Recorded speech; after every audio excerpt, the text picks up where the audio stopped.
Let's revisit the transformation that is happening in a Smith chart from the complex impedance plane. On the left hand side that you see here is the impedance plane having resistance as the x-axis and the reactance as the y-axis. You would notice here that we have normalized it by the characteristic impedance R over Z0 and X over Z0. So the load impedance has a certain resistance and a certain reactance in general. Let's take one line in the impedance plane and let it go along the x equal to 1 point. X equal to 1 point is going to be that value when R is equal to Z0. That is going to be the normalized impedance of 1. That means any point along this line is going to have certain reactance, but the resistance is going to be simply 50 ohms or Z0. At this point, the reactance is going to be 0 and the resistance or the load impedance is going to be purely resistive, offering an impedance of Z0. This particular point, or rather this entire line, is going to be mapped into a Smith chart to this small little point at the center of the Smith chart. This particular point here is going to be mapped to this point in the Smith chart. This entire x equal to 1 line is going to be wrapped around into this circle of constant resistance R equal to 1, normalized resistance R equal to 1. So this entire line that extends from all the way minus infinity to plus infinity has been wrapped around by the transformation into this circle in the Smith chart. Let's look at another line which is having a resistance which is less than Z0. It is going to be definitely having a normalized value which is going to be less than 1. So it is to the left of this line. So this dashed line is going to be mapped correspondingly into the Smith chart into this circle which is bigger than the R equal to 1 circle.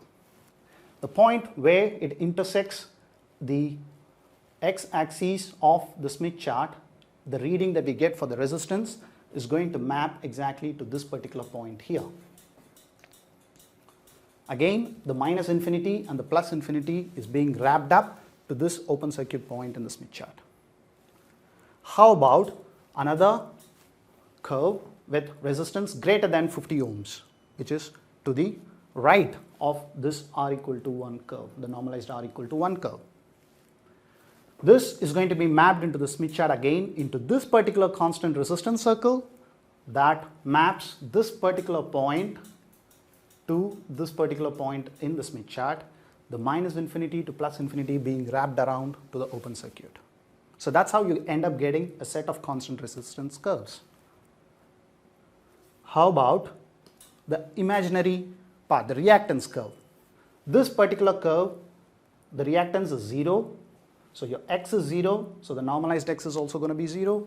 So only the resistance keeps changing. And that particular line starts from 0 all the way to infinity.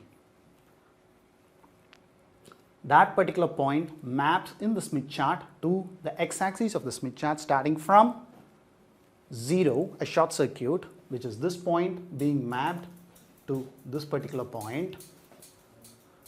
The 50 ohms point being mapped again to the 50 ohms point.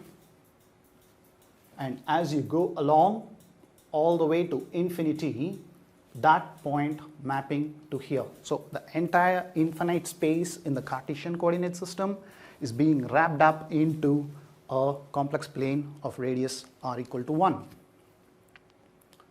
How about we take a positive reactance, like for example an inductor, an inductive load having positive reactance. That particular line in the impedance plane is going to be mapped to the upper half of the Smith chart, which denotes inductive load or positive reactance. How about similarly a negative reactance which is being offered by a capacitive load represented by this dashed line over here? That is going to map on to the bottom half of the Smith chart, which is representing a capacitive load.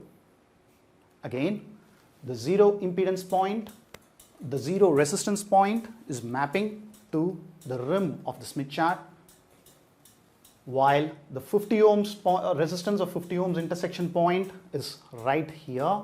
Then this constant reactance curve intersects the R equal to 1 curve, and the infinite reactance curve moves back to the open circuit point here in the Smith chart.